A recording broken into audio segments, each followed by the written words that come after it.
My grandmother once said to me, if you learn to handle the Queen's English, people will not question your education. And I think I've fooled a lot of people for a long time. When my mother gave birth to me, it was in a gunya at the foot of a palm tree that's still growing on Yuckerabad Island in what was termed as the Blacks' Camp.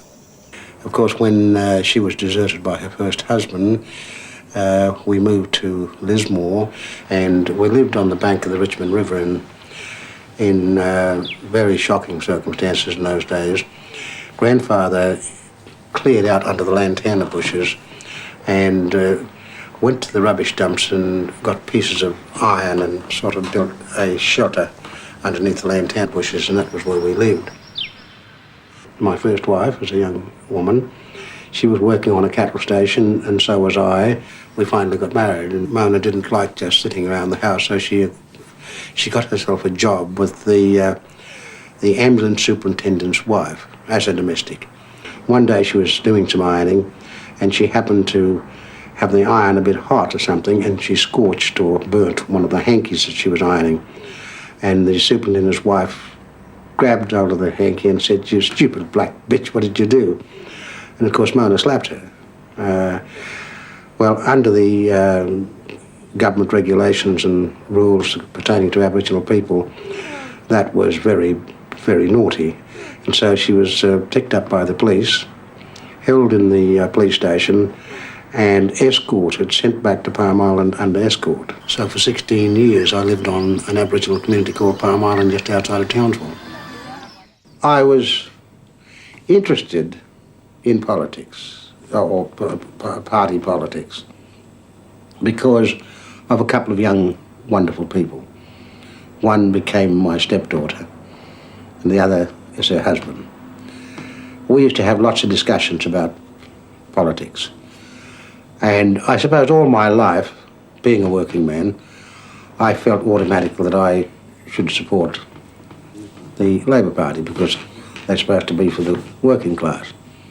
But in discussions with Robin and Noel, over a period of time, they encouraged me to come along to one of their branch meetings, which I did. I attended 2 or 3 of them.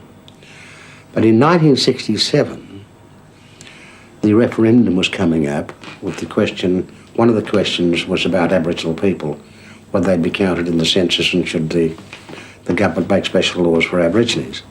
And they invited me to hand out how-to-vote cards at one of the polling booths. And I said, "Oh, look, I couldn't do that. I couldn't hand out, Liberal how-to-vote cards." They said, "But all parties are in accord with the question on Aborigines." Oh, I said, "That's different." So they put me on a school here called the Leichhardt School out at West Ipsy.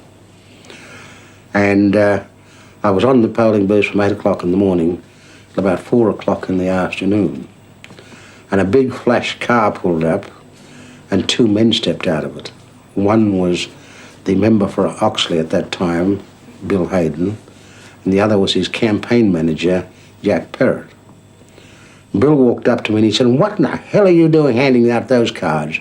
We do more for Aborigines than they do." Well, there was no Labor person handing out how-to-vote cards there, nor anyone else except me.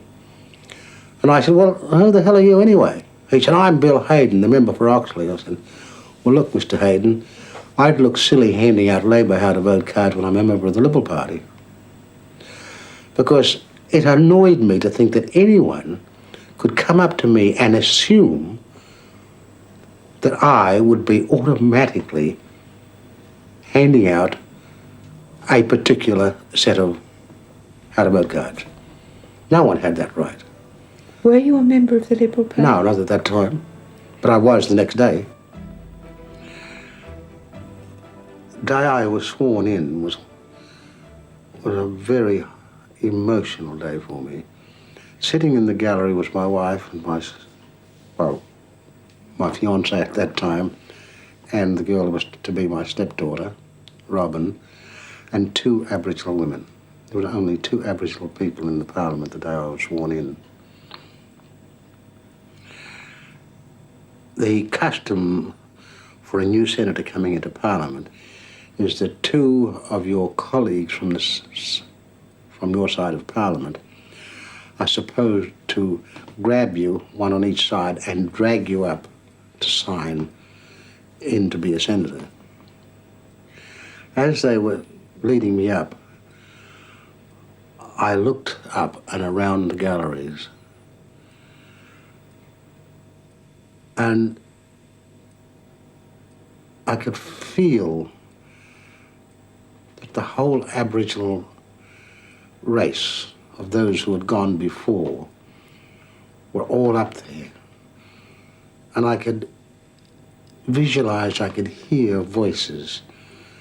And amongst those voices was the voice of my grandfather saying, "It's all right now, boy. You are finally in the council of the Australian elders. Everything is now going to be all right." It was tremendously emotional for me. And I think I became a little scared, because there I was, and with those thoughts in my mind, the whole race was on my shoulders, where we were going from there. Now, that may not be true, but that's what I felt at that time. I saw my responsibilities as a parliamentarian representing a state and representing the country in these orders of priority. My first responsibility was to God, because I'm a Christian. My second responsibility was to my nation, because I'm an Australian. My third responsibility was to my state, because I'm a Queenslander. My fourth responsibility was to the party that I was a part of and who gave me the opportunity to get into Parliament. But interwoven through the whole sequence was my almost all-consuming, burning desire to help my own people, the Aboriginal community, to become respected, responsible citizens within the broader Australian community, retaining, where desired, ethnic and cultural identity, but having all of the opportunities that every Australian, other Australian, white Australian, takes for granted. Education, employment, health, housing, and social and economic standing within the community. I often question myself, what are you doing here? You're amongst lawyers, barristers, doctors, farmers, station property owners, agriculturalists. You have no profession of your own. You had a 4th grade education, and you have the audacity to be sitting in here debating issues of national importance against people like that. Did you ever at any stage of your political career ever feel that you were used, manipulated? Were you a token black, or were you the symbol of the ability of the Aboriginal people to take their place in the highest councils You of are, the young land? lady, in a very safe position. You are an interviewer. If someone said that to me, they'd find themselves flat on their back on the floor. I am no token. I never was, and I never will be, for anyone in a political party or in any other situation. I am Neville Bonner, proudly an Aborigine and proudly a member of this Australian community. I am a token for no person. And if they thought I was, then they were thinking wrong. And let them not ever express that opinion to me. Because don't let the old grey hairs fool you. I still pack a decent sort of a wallop.